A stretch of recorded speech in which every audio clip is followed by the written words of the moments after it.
it's Halloween time.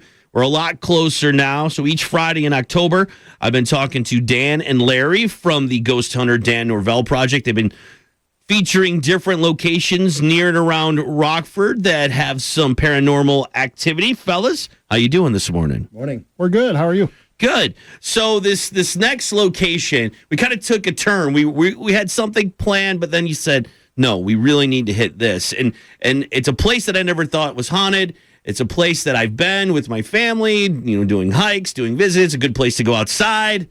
We're talking about Starved Rock State Park. And what you just said right now is why we wanted to switch to it, because no one ever thinks about Starved Rock. Yeah, it's a family place. You go and you hang out and you enjoy a Sunday afternoon there in the sun and in the summer, or people go there in the fall to see the leaves, or maybe do some camping and that fun stuff. So let's talk about Starved Rock in Utica. That's Utica, right? Mm-hmm. We're talking. Is that about an hour from here? I think it's probably an hour and 15 from here. Yeah. So it's a good distance. I know a lot of people from Rockford go down there. So let's talk about Starved Rock. What is the incident or incidents that happened down there to cause some paranormal activity to go on? Well, in 1960, 3 women were murdered in St. Louis Canyon in Starved Rock, and they were mutilated, and actually their bodies were shoved into a cave down in the canyon. And the night of the murders, they had a major snowstorm, so they weren't able to remove those bodies until 3 days later. Wow. That's a long time. But you get in one of those canyons and you get some snow, you can't really get in there. So what made you guys decide we want to investigate this location? That would actually be you, Dan. Well, I had went down there. I had seen a story on YouTube that a gentleman had done on the Starved Rock murders. I'm like, Starved Rock murders? So I went down there. Actually, Larry and I went down there hiking, and we were kind of hiking around, and we found the book in the Starved Rock, their gift shop. Okay. The Starved Rock murders. Right. Bought it. I took it home and read it, and I called him, and I said, man, we got to investigate this. There's going to be a haunting there. I just feel it. Right. Especially an incident like that. It's probably a good setup for a haunting. So you guys, you make plans to go down there. Now, do you have to get permission because it is a state park to go in there, or are you good to go? During the day, when the park is open, you could just go down there. Okay. The problem is, during the day, it's very busy. So there's been times we've gone down, and all of a sudden, a busload of kids show up. And it's like, well, I guess we're not doing anything today. Right. We'll sit there for an hour and then wait for them to leave, and then we'll try to do like a 10-minute session, then another group comes. Okay. Or you'll be doing stuff, and then someone will walk in and be like, hey, what are you guys doing? Nothing now. But yeah, I mean, the bottom of the canyon's what, maybe 110 feet? So if that thing fills up with snow, it's filling up with snow. Right. And that explains why it took them so long to get into there. So let's talk about the investigation. So how many times have you guys been down there? 4 or 5 times? I've been down there about 4 times with Larry. I've been down there actually more. A friend of mine, Randy Deacon, and I went. I went down there with my brother-in-law a couple times. I've actually been in the cave and investigated it a good 9 or 10 times. One of the best things that ever happened to me, and unfortunately we were just had turned everything off, and I was getting everything. I was kind of leaning in the back of the cave, getting everything picked up that I had next to me, and I distinctly heard from behind me a woman's voice, and it whispered, "Help me." Wow. And it was a woman's voice. Mm-hmm. Now, of course, that stuff always happens when you've already turned everything off. But my friend Randy was there too, and he said, "Did you just hear a woman say something?" Right. I said, "Yeah, from behind me." She said, "Help me." And so he heard it too from across the cave. Okay. And it was pretty weird. It was a pretty weird thing that happened. But the last time that we were down there, that's when we caught a lot of really good stuff. Okay. So what's some of the things that you've caught? And I know you sent me some video, and I've posted at the Eagle YouTube channel for people to check out. But what's some of the fun things that you found? One of the best clips we have for Starved Rock would be one of the ones where I don't remember what the question was that you asked Dan, but the response came across March 17th, 14th. So first of all, when we're using the Ghost Box, it picks up radio feeds and it skips through the different channels. Mm-hmm. Well, when you're at Starved Rock inside of a cave, you're under 90 feet of limestone. There's no radio. Right. So, if you listen to our previous stuff we've sent you, you'll hear a lot of background chatter going through the different radio stations. Yeah. At Starved Rock, it's just, there's nothing else there. Okay. Because you're under stone. Right. But somehow you're getting these crystal clear responses. Okay. So it goes March 17th, 14th. So if you know anything about the Ghost Box, we run it in reverse. You're not supposed to get 17th because there's nothing that sounds like 17th in reverse. Okay. The significant thing about those two dates is March 14th is the date the murders happened. Okay. March 17th is more or less around the time the bodies were removed. Okay. They were discovered the 16th, late at night. They did their whole investigation thing the police did, and they were removed in the middle of the night, the morning of the 17th. Wow. So those dates are very significant to what had happened there. And again, on a Ghost Box that's getting no radio signals, we're getting these crystal clear words. Right. Did you get any other responses from it? We did. We got a few. Off the top of my head, I really can't remember what most of them are. Yeah, we got a name that did coincide with one of the women that were murdered there, a first name. I think we got a husband's name, too. We did get a husband's name, and then we asked him, where were you ladies from? And we got North Chicago. They were indeed all from North Chicago. Wow. Yeah. And then Dan goes something along the lines of, is that near Chicago? And it goes, close. Huh. Okay, that's kind of weird. That is really weird. Because that is close to Chicago. Right. So, yeah. But again, not supposed to get responses under 90 feet of stone. Yeah, I mean, I understand that. And we're also not supposed to get responses and phrases where it says March 17th. We shouldn't get that. Right. We should get March and then 17th. It goes March 17th and then it goes 14th.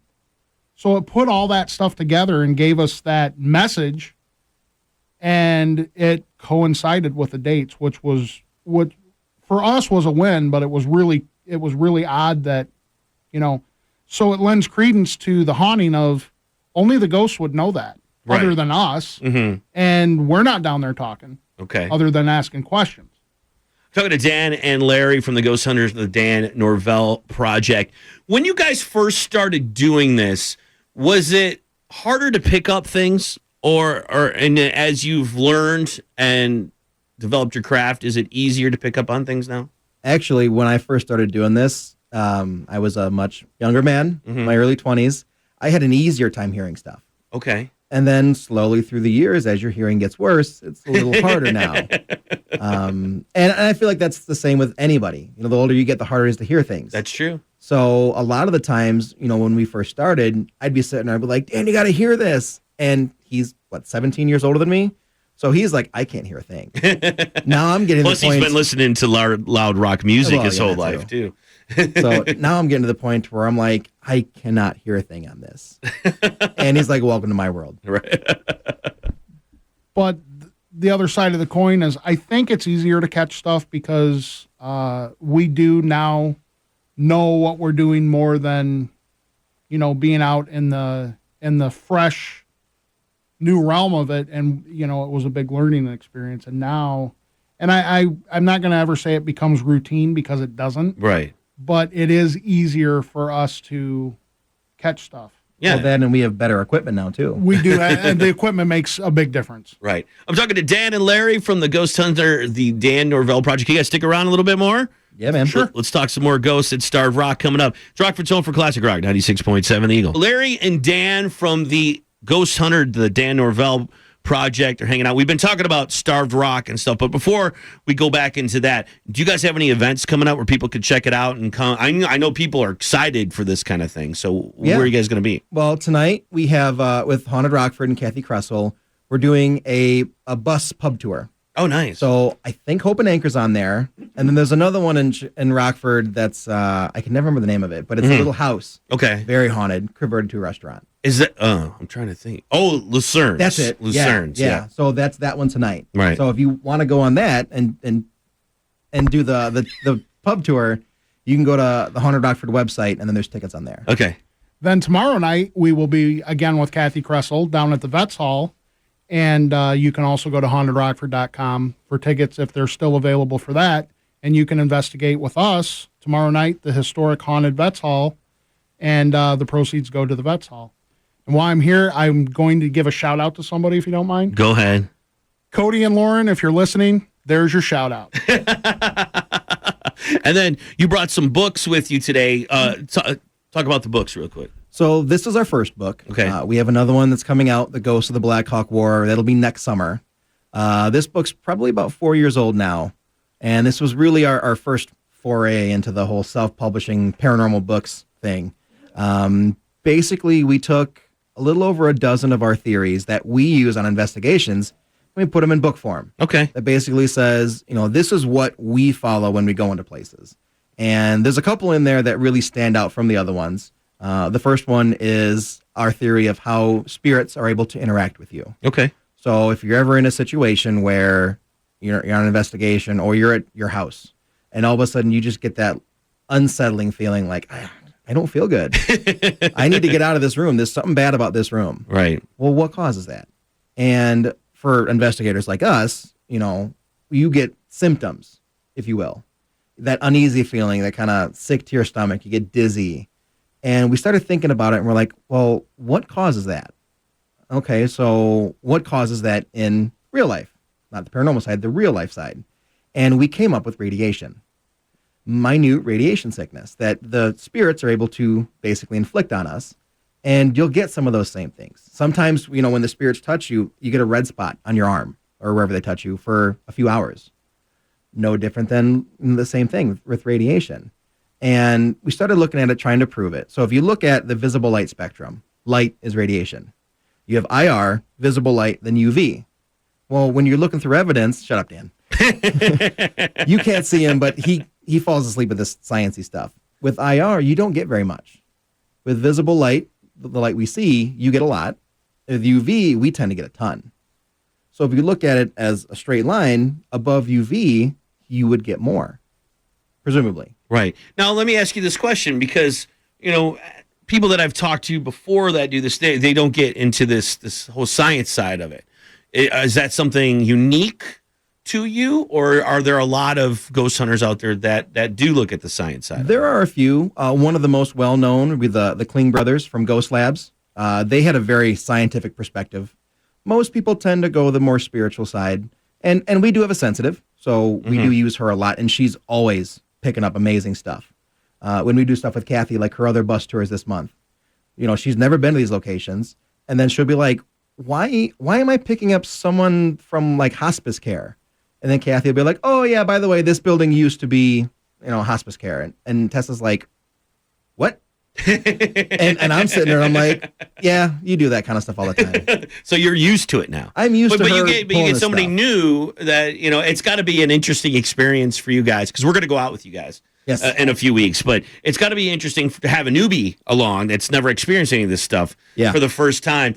The people on Kathy's tours, when Tessa does that, when she's just like, I'm getting this, and then all of a sudden Kathy's like, oh yeah, that happened here, but she didn't say that in the tour. Right. Everyone's like, wait, what? What did she say? Yeah, and what's so cool is Sarah, who Kathy works with the majority of the time, people have either been on the tour with Kathy and Sarah before, and Sarah's already picked up on that as well. But it always puts in the back of your mind if you're on the tour for the second time, well, Sarah's heard the story. So it's kind of nice to throw Tessa into the mix of that because she's only hearing the stories after she's picking this stuff up. So it's really cool for all of them involved to... It's only confirming what Sarah's felt the whole time anyway. Right. So you're when you get more than one person going through the same thing, that's pretty darn cool. And if someone wants to experience tonight and tomorrow night are good ways to do it if you're a newbie and you want to check it out. All right. Anything else we should know about Starved Rock and the investigation? I mean, we talked about the voices, and did you guys see anything, or did you just hear things? The majority of the stuff there has been heard. Unfortunately, we don't have any video other than, I think I sent you a clip, the inside of the cave. It's rock. Right. There's nothing there.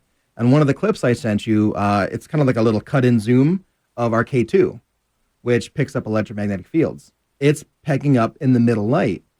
That shouldn't happen. Again, being in a cave. In a cave, no power. In a canyon, there's no power there. Right. Why is it lighting up? And it did. Huh. So that's really the only video we have currently. The couple responses, no pictures. But we are going to be going down there more often here before it snows and buries the canyon. But yeah, I mean, just the responses that we had in the stuff that I sent you and that everyone else will be able to see. It's like, it's incredible. Dan and Larry from the Ghosthunter Dan Norvell Project. It looks like you were going to say something. Oh, I was just saying, I'm hoping someday to catch the UV picture with the 3 ladies standing in front of the cave. I think that would be just absolutely awesome. That would be freaky. And at the same time, kind of sad too. Yeah, It's exactly. sad to think that they're still stuck there. If people want to find out more about you guys, and see the videos and pictures and little stories and stuff about it, where's the best places to go? So a lot of our stuff's on Facebook, the Ghosthunter Dan Norvell Project. YouTube is the same, the Ghosthunter Dan Norvell Project. Our website is just ghosthunterdannorvell.com. All right. So very, very easy to find us as long as you can spell it all out. You can link to everything we do right there off the website. Off the website, yeah. And then I'll have the updated stuff for today's show up on the Eagle website, 967eagle.net, in just a little while after I get off the air. So if people want to check out that too. We're going to do a special Halloween version on Wednesday, and probably one of the most well-known places, controversial places when it comes to the world of Very ghosts. much so. And that would be Bloods Point Cemetery and the road too. Yeah, we'll be talking about that on Wednesday on Halloween. So thanks so much for coming in, fellas. Absolutely.